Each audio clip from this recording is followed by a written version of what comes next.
What's up, guys? Welcome back to the channel, Prison Tales with Dave. Guys, I know a lot of us are out here during this coronavirus and we can't go to work. I know I'm one of those. I'm not working. I haven't been working for a couple months now. So it sucks. But I wanted to make a video to touch on some of the jobs that we do as inmates when we were incarcerated. So, for those of you that think that going to prison means just sitting around and doing nothing, you're wrong. Right here in California Department of Corrections, you will have to either go to school or go to work. One or the other. So let me break that down to you guys. When you come into the reception center, when you're fresh from the county, judge sentences you, reprimands you to the custody of the Department of Corrections, you are then transported to CDC, the California Department of Corrections. Either you will be going to Delano Reception Center or Wasco Reception Center for those of us who are from down south. Now, from Southern California. Now, when you get to the reception center, every single inmate must take a TAB test. TAB, T-A-B-E test. You must take that test in school. I forget what exactly breaks down to TABE stands for, but it's basically a reading comprehension test. So that they can see where you're at in school. So when you take the test, the highest grade that you can get is a 12.9, meaning that you're in the 12th grade, 9 months. Basically, you're a graduate, a high school graduate. So you'd be surprised at how many guys test very, very low. My TAB test score was 12.9. There is other guys that test at 4.3, 5.6, which is like a 4th grade, 5th grade education, pretty much education background that they have. But I guess that's to be expected, right?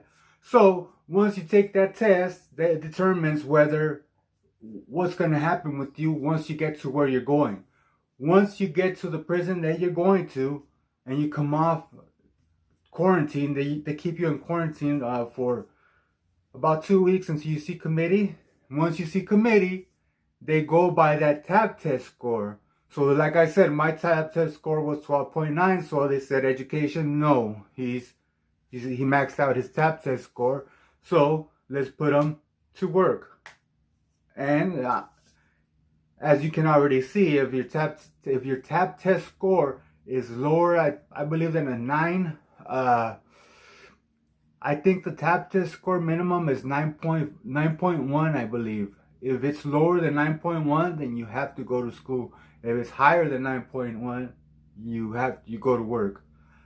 So a lot of people believe that, as inmates, you guys are just laying around and doing nothing. No, that's not true.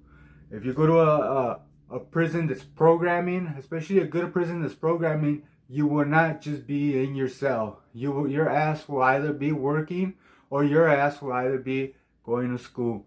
And when you go to school, you're there all day. You're there from 8 in the morning all the way to 2 in the afternoon. And for example, if you work the kitchen, if you work the morning crew in the kitchen, you're there they wake you up at 3:30 in the morning so that you could be ready to go into the kitchen at 4 in the morning and start preparing that food. So yeah, you're gonna do something, and you will mind somebody, like I always say. But that's a different story. Now let me get back to it. So I got a little list. I put together this little list to let you guys know. So here are the trades when you go to work.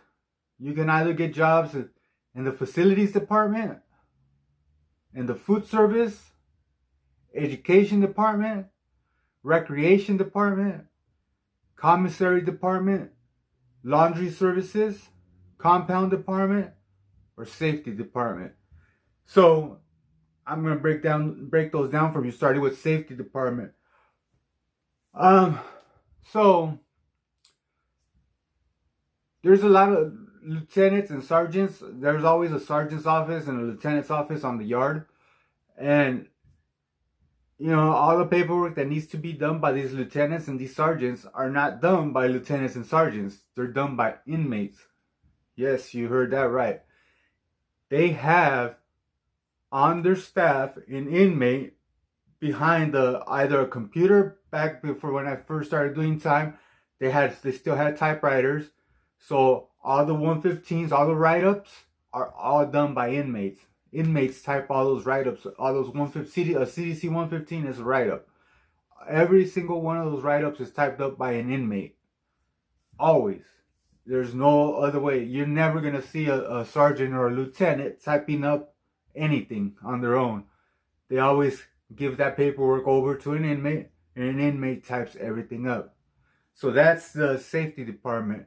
You can be working you can be working in the main office where all the cops are at. You could be serving them. A lot of inmates are there to give them their coffee and mop their floors, sweep their areas, and type their messages. You know, a clerical job. If you know how to type, committee will put you into pretty much put you into be a, not everybody, which leads me to my next one. Either they'll put you, if your education's high and you know how to type and you got certain skills, they can put you in the education department as well. You can be typing up for teachers, and you can be a teacher's aide, an assistant, or you can just be cleaning out the rooms and everything, sweeping, mopping, throwing out trash, whatever and whatnot.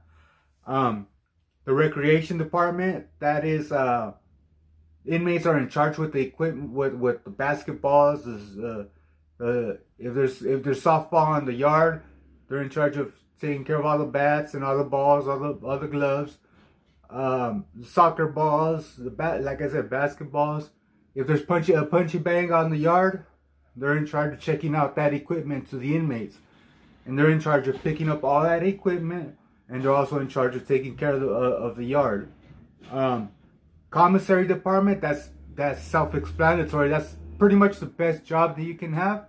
That is a go-to job, and that's pretty much the guy that makes the most money is a store guy. Because if you find yourself the store guy and you make friends with them, and sometimes if you pay him, they can put you up front of the line, and you will always get your commissary first, because you have to go up and line up out there to get your commissary.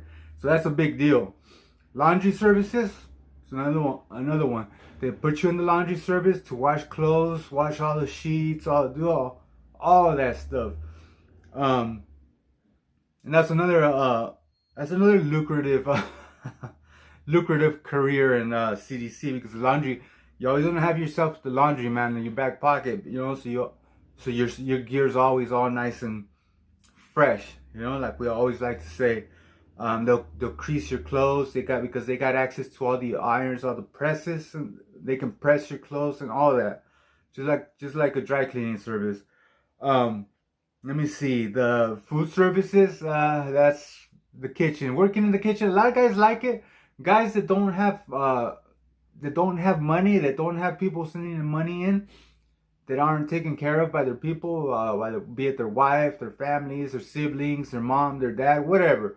You know, their significant others. Those guys usually like to they like to work the kitchen. Guys that like to work out a lot, you know, they always like to work in the kitchen, because they can eat right in the kitchen. It is somewhat of a lucrative business, and it's kind of a hard business, because you got to sneak out all the food and everything. Like, you get to make burritos, get to make hamburgers back there.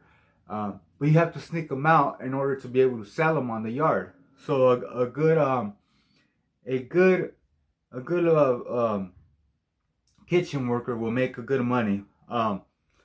So those are pretty much those are the jobs that we have in there. Now, what do they pay? That is another story. Let me tell you like this. When I was working in the kitchen back in 2004 and 2005, I started out making 8 cents an hour. Yes, you heard me. 8 pennies an hour is what I was making.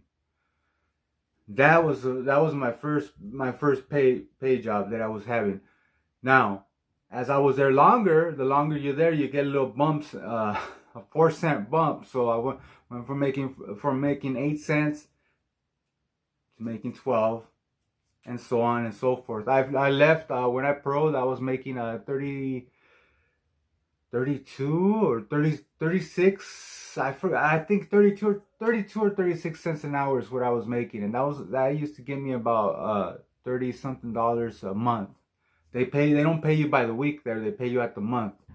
At the end of the month, you'll have that money into your account. But if you owe restitution, then they're gonna take 55% of that. See, so it's, yeah. Yard jobs, all that. Those start you off at like 12 cents an hour. The clerical jobs are a little more. I think they're like more 25, 50 cents an hour. So those are a little better jobs. But every prison also has a PIA, prison industries. What prison industries is every single prison has a different type of PIA, and those are the jobs that you want to get because you're making like a dollar an hour, a dollar 75 an hour, 75 cents an hour. So those jobs are the high paying jobs, and that prison industries is they're in charge of, they do everything from making the jumpsuits for the inmates, the two pieces. They make in textiles. I think Soledad has textiles. Folsom has they milk the cows. They get all the milk. All the milk that we drink in prison comes from Folsom Straight Prison, from the cows that they have there. They go and milk the cows. Inmates do all that, and inmates work in the factory where they carton up all the milk and everything and send it all out to all the other prisons. They also make the shoes that inmates wear. The state shoes and state boots are made also by PIA. Glasses, optical. I think CMC and San Luis Obispo. I believe that they have the optical. They work in the optical. They make glasses. Man, they make furniture. They make, Jesus. There's so many things that they make. Oh man, I can go on and on and on. But let's just give you an example. Avenal used to have a chicken farm, so they got all the state chicken and all the state eggs all came from Avenal. So inmates were working in the chicken farm, and that was like $1.50 an hour that they were paying inmates, I believe. Like I said, I can go on. PIA, prison industry. Mule Creek has coffee roasting. They roast all the coffee that goes. The coffee that we drink in the chow hall in the morning all comes from one prison, and that's Mule Creek. They roast all the coffee and they send it all out to all the other prisons. And it's just like I said, it's just so many things PIA does. It's ridiculous. And they also contracted by the state to do imagery. They do maps. They map out regions for Caltrans, or for California, for the government. Inmates do all that. So they got access to all the computers and everything, and that's a very high paying job as well. So those are the type of jobs, and those are all the jobs that there are in prison. They don't pay well. So if you're thinking about going to prison, you're gonna hang your hat on making 8 cents an hour, 12 cents an hour, and get to climb the career ladder of whatever prison you're at, I always used to joke with the cops, with the COs. I said, whenever I would get a raise, I would show the COs. I said, look, and the inmates together, because sometimes, everybody would be like this together. Look, I'm climbing the career ladder right here, man. I'm making it happen. I used to get a laugh out of everybody. But like I said, those are the jobs. If you go, you're gonna be doing those type of jobs is what you're gonna be doing, or either you're gonna be working or you're gonna be going to school. But you're not gonna get to sit around unless lockdown happens and you're everybody's asked out and everybody's locked down in their cell. But in a normal prison day, no, you're gonna be doing something. Just one thing that they don't believe in is having inmates just laying around, which is a good thing. So guys, if you're planning on heading to prison, think about that. Think about what you're gonna be doing. And another thing, there is no retirement fund. There is no 401k for prisoners. There's none of that. So the more time you spend in prison, the more years you spend, the more years you just threw away. Think about that for you guys who are still in the lifestyle. Those of you who are, I hope you're the best, man. I wish you the best. I pray for you guys, and I hope that you guys can get it together, because life is beautiful out here. Regardless of what's going on, we're still free. Just have faith in the Lord, everybody. We'll get over it. We'll get through anything. Remember that.